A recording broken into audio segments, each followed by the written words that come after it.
ಹುಬ್ಬಳ್ಳಿಯಲ್ಲಿ ಜಗದ್ಗುರು ಸಿದ್ಧಾರೂಢರು ಅಂತ ಆಗಿ ಹೋಗಿದ್ದಾರೆ. ಸಿದ್ಧಾರೂಢರಲ್ಲಿ ಅನೇಕ ಶಿಷ್ಯರಿದ್ರು. ಅದರಾಗ ಒಬ್ಬ ಮಿಶ್ರಿಕೋಟಿ ಬಡಿಗಾರ ಕಾಳಪ್ಪ ಅಂತ ಒಬ್ಬಿದ್ದ. ಅವ ಸೇವಾ ಮಾಡಬೇಕು, ಉಳಿದ ಆಯುಷ್ಯ ಗುರುಗಳ ಸೇವೆಯಲ್ಲೇ ಕಳಿಬೇಕು ಅಂತ ತನ್ನ ಊರನ್ನು ಬಿಟ್ಟು ಬಂದಿರುವಂತ ಪರಮ ಭಕ್ತ, ಸಿದ್ಧಾರೂಢರ ಪರಮ ಶಿಷ್ಯ. ಅವ ಬಂದ ಬಳಿಕ ಆ ಬಡಿಗಾರ ಕಾಳಪ್ಪನ ಹಿರಿತನದೊಳಗೆ ಸಿದ್ಧಾರೂಢರು ಕೈಲಾಸ ಮಂಟಪವನ್ನು ಕಟ್ಟಲಿಕ್ಕೆ ಪ್ರಾರಂಭ ಮಾಡಿದರು. ನೀವು ಈಗಾದರೂ ಯಾರಾದರೂ ಹೋಗಿ ನೋಡ್ರಿ, ಬಹಳಷ್ಟು ಕಲಾತ್ಮಕವಾದಂಥ ಮಂಟಪ ಕೈಲಾಸ ಮಂಟಪ, ಸಿದ್ಧಾರೂಢರ ಮಂಟಪ. ಅದು ಬಹಳಷ್ಟು ಕಲಾತ್ಮಕವಾದದ್ದು.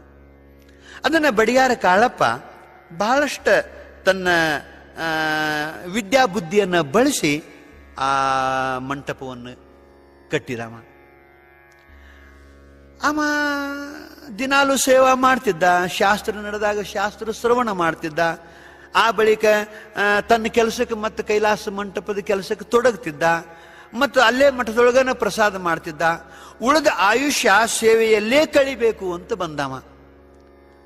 ಒಮ್ಮೇನಾತು ಅಂತ ಕೇಳಿದರೆ, ಸಿದ್ಧಾರೂಢರು ತಾವು ಬೆಳಿಗ್ಗೆ ತಮ್ಮ ವಿಶ್ರಾಂತಿ ಖೋಲೆಯಿಂದ ಹೊರಗೆ ಬಂದರು.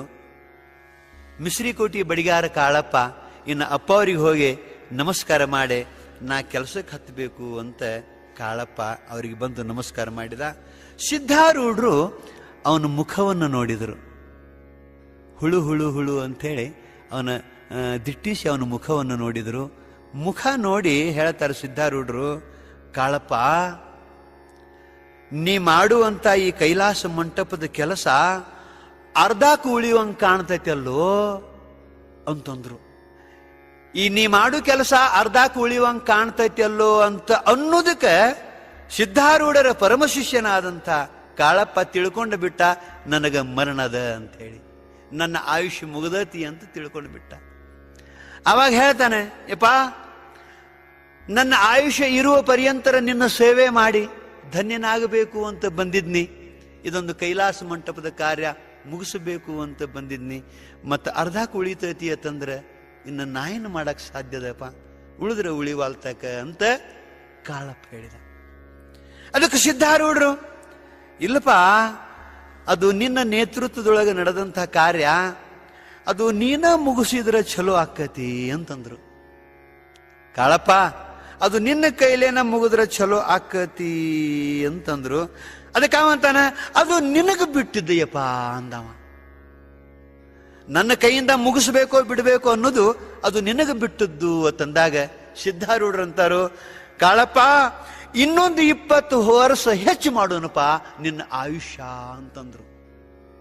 ಜಗದ್ಗುರು ಸಿದ್ಧಾರೂಢರು ಮಿಶ್ರಿಕೋಟಿ ಬಡಿಗಾರ ಕಾಳಪ್ಪನ ಆಯುಷ್ಯ ಮುಗಿದಾಗ ಇನ್ನು 20 ವರ್ಷ ಹೆಚ್ಚು ಮಾಡೋನು ಅಂತ ಅಂತಾರು ಅಂತಂದ್ರೆ ಮಹಾತ್ಮರ ಆಶೀರ್ವಾದದೊಳಗೆ ಏನಿಲ್ಲಂತೀರಿ ನೀವು? ಏನಿಲ್ಲಂತೀರಿ?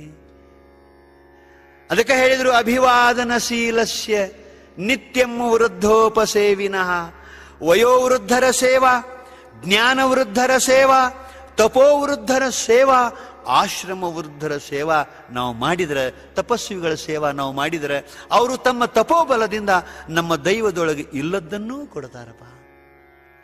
ಇಂಥ ಉದಾಹರಣೆಗಳು ಸಾಕಷ್ಟು ಸಿಗ್ತಾ ಇರುವಾಗ ಎನ್ನ ಆತ್ಮೀಯ ಬಂಧುಗಳೇ, ನಾವು ಮಹಾತ್ಮರ ಸೇವೆಯನ್ನು ಮಾಡಿ ದೈವವನ್ನು ಬದಲಿ ಮಾಡಿಕೊಳ್ಳಲಿಕ್ಕೆ ಸಾಧ್ಯದ.